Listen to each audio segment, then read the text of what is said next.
G5 Sahel. Une semaine après la décision des autorités maliennes de se retirer de la force conjointe du G5 Sahel, le président de la transition tchadienne, le général Mahamat Idriss Déby Itno a invité Bamako à reconsidérer sa décision.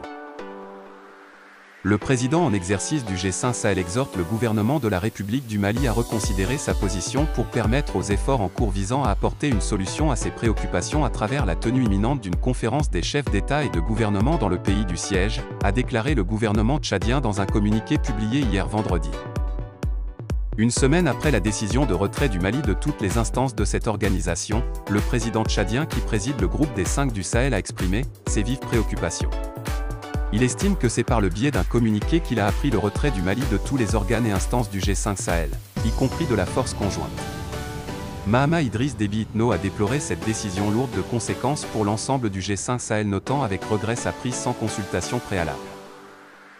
Sans approuver de décision de retrait, la partie tchadienne a réitéré son ferme engagement à tout mettre en œuvre pour préserver l'unité et la cohésion du G5 Sahel.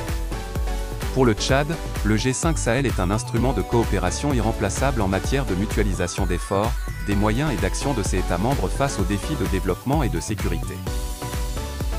Le gouvernement tchadien souhaite l'apport de tous les pays du Sahel face à l'expansion du terrorisme qui ne cesse de s'étendre au-delà du Sahel pour toucher les pays côtiers de l'Afrique de l'Ouest. Aucun des États sahéliens ne peut faire face seul, souligne le communiqué, qui annonce que la partie tchadienne a déjà engagé des consultations avec les autres chefs d'État et de gouvernement des pays membres. Dans ce communiqué, le Tchad a rappelé la responsabilité de chacun des États membres de préserver et de consolider les stratégies communes mises en place pour protéger les populations victimes des attaques barbares. L'heure est extrêmement grave pour laisser le G5 Sahel se disloquer, lance le gouvernement tchadien qui appelle à tous les États membres à conjuguer leurs efforts pour sauvegarder et renforcer le G5 Sahel. Au-delà de ce communiqué, le président de la transition a dépêché hier à Bamako son ministre de la Communication pour rencontrer le président malien, colonel Assimi Goïta.